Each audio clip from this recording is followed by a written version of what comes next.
Hello friends, അപ്പോൾ ഇന്ന് ഇക്കാക്കാൻ്റെ വീട്ടിൽ നോമ്പ് പറയാന്നേ. അപ്പോൾ ഞങ്ങളെല്ലാവരും ഇവിടെ വന്നിട്ടാണേ ഉള്ളത്. ഞങ്ങളെത്തുമ്പോഴേക്കും കുറച്ച് ആൾക്കാരൊക്കെ വന്നിനേനു. പിന്നെ എല്ലാവരുമായിട്ട് റൂമിലൊക്കെ ഇരുന്ന് സംസാരിച്ചു. കുറച്ച് ടൈം കഴിഞ്ഞപ്പോൾ എല്ലാവരും കൂടി ഫ്രൂട്ട്സ് എല്ലാം കട്ട് ചെയ്യലാന്ന്.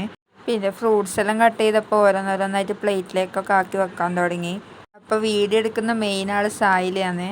നിങ്ങൾക്ക് മാത്രം വീഡിയോയിൽ വന്നാൽ പോരലേക്കും വീഡിയോയിൽ വരണമല്ലോ എന്ന് പറഞ്ഞിട്ട് അവളും കുറേ ഫ്രൂട്ട്സൊക്കെ എടുത്ത് വെക്കാൻ തുടങ്ങി. അങ്ങനെ ഇത് ഫ്രൂട്ട്സൊക്കെ സെറ്റാക്കി വെച്ചു. പിന്നെ ജ്യൂസൊക്കെ നേരത്തെ ഉണ്ടാക്കി വെച്ചിട്ടുണ്ടായിരുന്നു. മുന്തിരി ജ്യൂസും പൈനാപ്പിൾ ജ്യൂസും ആയിരുന്നു ഉണ്ടായിരുന്നത്. പിന്നെ ആമറൊക്കെ ഇവിടെ നല്ല കളിയിലായിരുന്നു. പിന്നെ ഫ്രൂട്ട്സും സ്നാക്സും ഒക്കെ ടേബിളിൽ സെറ്റ് ചെയ്ത് വെച്ചു. കുറച്ച് ടൈം കഴിഞ്ഞപ്പോൾ ബാങ്ക് കൊടുത്തു. അൽഹംദുലില്ലാ നോമ്പ് തുറന്നു. നിസ്കാരവും കാര്യം കഴിഞ്ഞപ്പോൾ തന്നെ ഫുഡൊക്കെ വിളമ്പി. ബിരിയാണിയും പൊറോട്ടയും പത്തിരിയൊക്കെ ആയിരുന്നു ഉണ്ടായിരുന്നത്. ഇത് ആണുങ്ങളൊക്കെ ഫുഡ് കഴിക്കാനിരുന്നു. വലിയ വിശപ്പില്ലാത്തതുകൊണ്ട് കുറച്ച് കഴിഞ്ഞിട്ട് ഫുഡ് കഴിക്കാമെന്ന് വിചാരിച്ച് നിൽക്കായിരുന്നു. അപ്പോഴാണ് ബിരിയാണി കയ്യാറായി എന്നാരോ പറയണ കേട്ടത്. അടുക്കളയ്ക്ക് പോയേക്കുമ്പോൾ എന്താ ഇവരൊക്കെ ഒരു പ്ലേറ്റിൽ ബിരിയാണി എടുത്ത് എല്ലാവരും കൈയിട്ട് വാരി തിന്നുന്നു.